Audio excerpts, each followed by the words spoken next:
Hi, I'm Macarena Lizama. I work in Centro C, Síndrome de Down, from Pontificia Universidad Católica de Chile. I will talk about differences in the perception of quality of life in the self-report of adults with Down syndrome and their parents' report. The objectives of this presentation is to describe the quality of life profile of a group of young people with Down syndrome. Compare the dimensions of quality of life according to the self-report and the parents' report, and to analyze factors that could influence the perspectives on quality of life profile of a group of young people with Down syndrome. The World Health Organization defines quality of life as the perception that people have of their place in existence in the context of the culture and value system in their lives and in relation to their objectives, expectations, rules, and concerns. It is a concept that is influenced by the physical health, psychological state, level of independence, social relations, and well as relationship with the environment. Different models have tried to explain the concept of quality of life. Sherlock and Verdugo is probably the most accepted 8-dimensional model for quality of life of people with intellectual disability.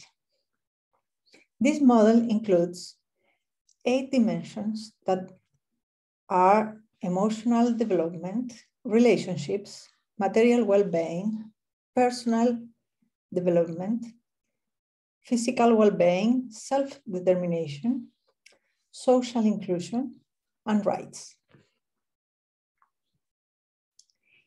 It is essential to try to measure the quality of life in people with Down syndrome, since it will allow us to design better strategies to accompany their process of development and inclusion in society. Scales that measure quality of life in young people with Down syndrome, there are not too much scales to measure that. But there's one in Spanish that's INICO, Quality of Life Index, that is a scale adapted for people with intellectual and developmental disabilities. And it has 2 questionnaires, one for family or caregivers, and one to self-report questionnaire. As quality of life is a subjective perception, it can have different interpretations by whoever tries to objectify it. So it becomes difficult to measure the quality of life in people with intellectual disabilities when the self-report barrier is installed in the evaluation process. Therefore, the scales that use self-report and report by caregivers help to assess the multidimensional factors that influence the perception of quality of life in this group. The aim of this research is to describe the quality of life profile of a group of young people with Down syndrome and compare the quality of life scale index according to the self self-report questionnaire and the report of their parents. We use a descriptive study. They were young people with Down syndrome that participating in the program of autonomy and self-determination of Centro C Síndrome de Down in Chile. We evaluate at the beginning of the program between January and March in 2019. The young people with Down syndrome were evaluated with INICO-FEAP's quality of life scale. This version is a Spanish version validated in Spain. Self-report questionnaire and caregivers report was conducted, and the first one was carried out with a professional mediator from the program. The caregivers report was requested to be filled out by one of the parents of the young participants at the same time as the evaluation of their sons or daughters. The questionnaires consisted of 72 questions distributed in 8 dimensions with 9 questions for each one. Each question could be answered as never, here, sometimes with an A here, frequently with an F there, and always with an S for the Spanish, siempre. This is one of the 8 dimensions. I'm sorry, this is in Spanish, but this is the self-determination dimension, and it has 9 questions. Each question has to be answered by one of these answers. Each answer gets a number, and it gets a total with the sum for each punctuation. Each dimension will get a score according to the scale in the manual.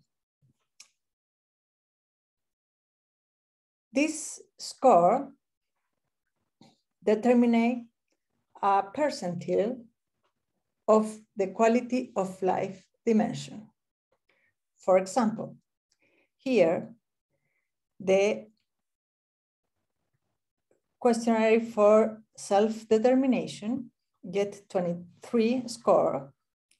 This 23 score get a 9 punctuation, and it is equivalent for 37 percentile. Then the sum of the scores of each dimension gave the quality of life index here and its percentile here. This analysis was done with the self-report and parent report independently. A descriptive analysis was carried out on the results obtained in both reports. This analysis was done with the self-report here at the left side, and you can see each column represents each dimension from self-report. Here is the score, and the score of each dimension gets a total score that is equivalent from the percentile of quality of life index. The same strategy we get from the parents' report. Then descriptive analysis was carried out on the results obtained in both reports. The results that we get, we analyze the results of quality of life scales from 14 young people with Down syndrome. All of them had 18 years old or more. 4 were women and 10 were men. The average of the quality of life index percentile was from self-report 55 percentile, but the range of the group was percentile 5 to percentile 96. From the parent report, we get an average of quality of life index percentile of 52. And the range from parent report was percentile 13 to percentile 96. You can see in this figure, each student with the percentile of quality of life index from self-report in orange and parent report in light blue. And you see that some students get similar results, but there are some students that they have very different results from the parent report and self-report. There is 3 or 4 students that they have a very big differences between the perceptions of quality of life that you can see on student number 4, number 7, number 9, and number 10. The average of the whole group, you can see the very similar results. If we analyze every dimension, you can see the dimension of self-determination comparing self-report versus parent report.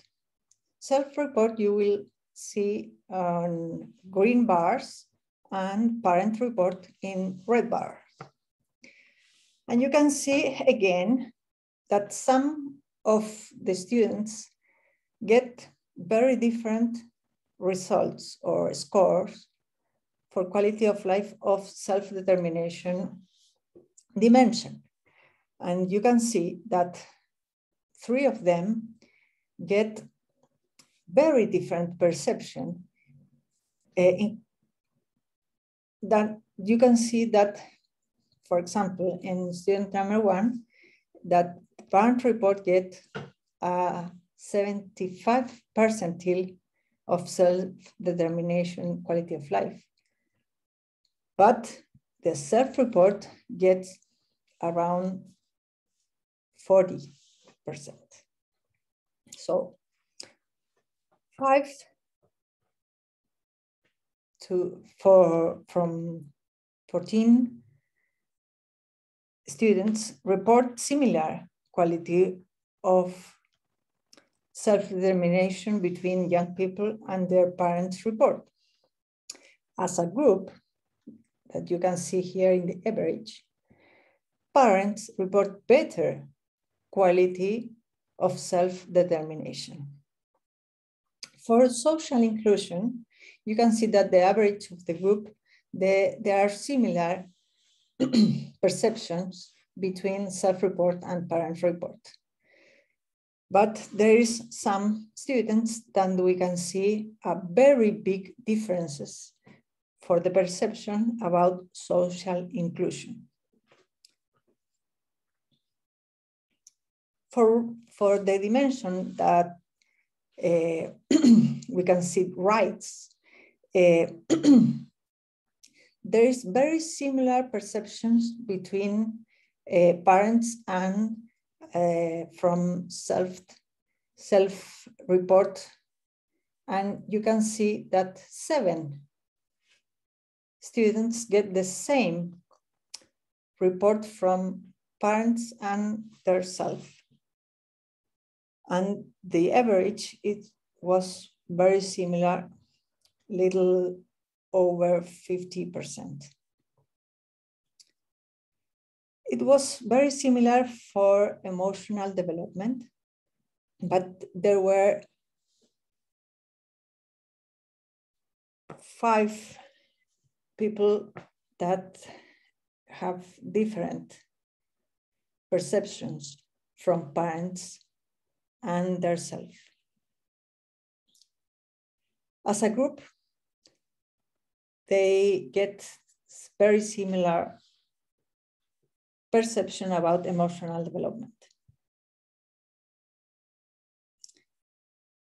For other dimensions, like personal development and physical well-being, we can see again that some students get very similar perceptions between them and their parents' reports.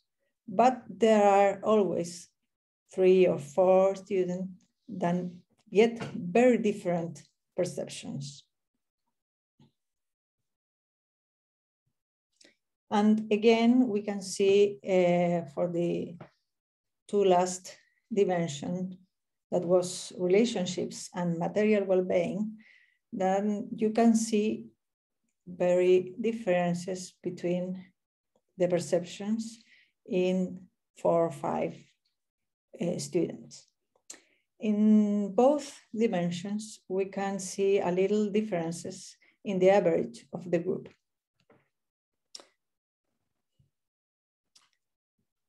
Here we can see the average of self-report and parent report according quality of life dimensions.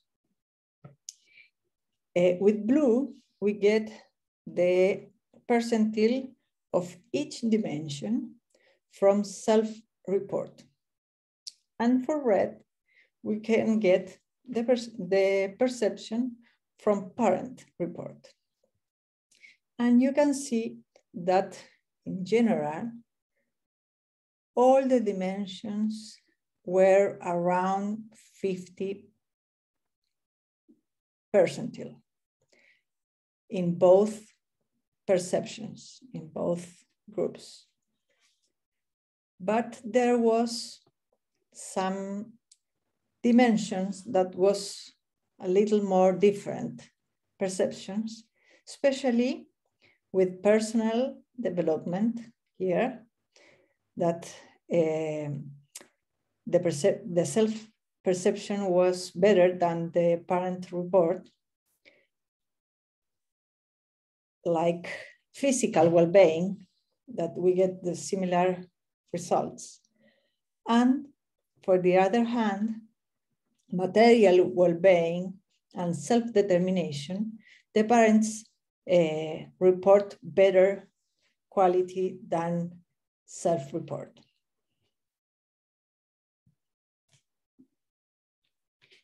So this research is the experience of quality of life index of 14 young people with Down syndrome who are attending the program of autonomy and self-determination in Down syndrome center in Chile.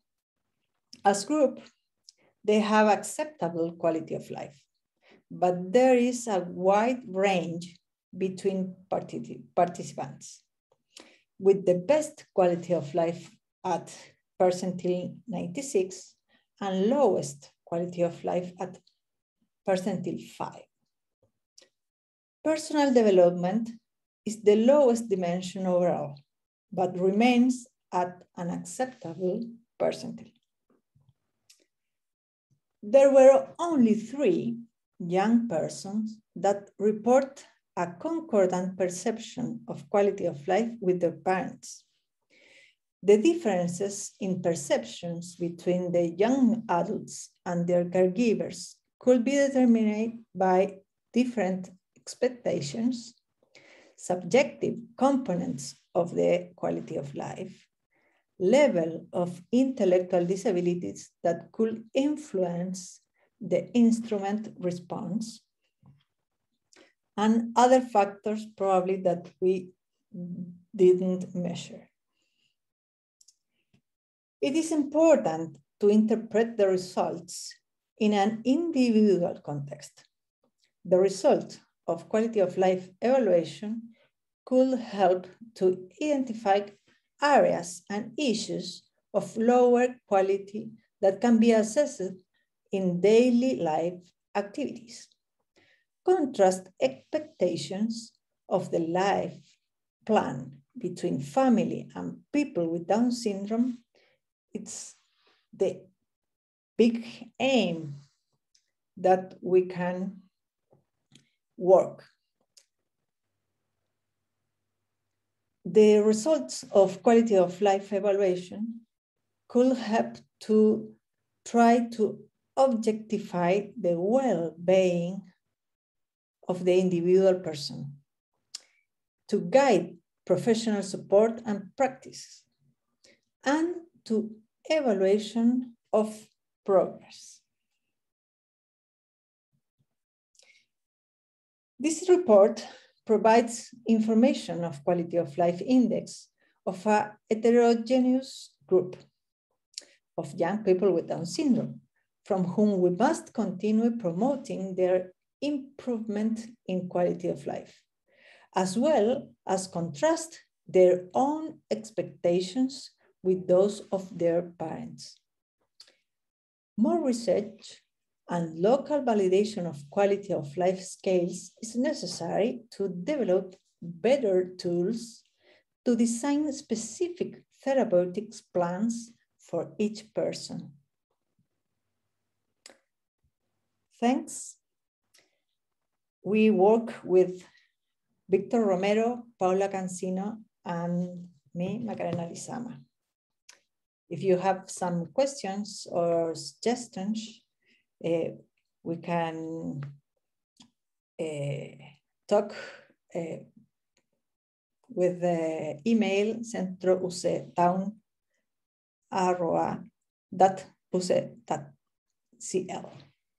Thanks.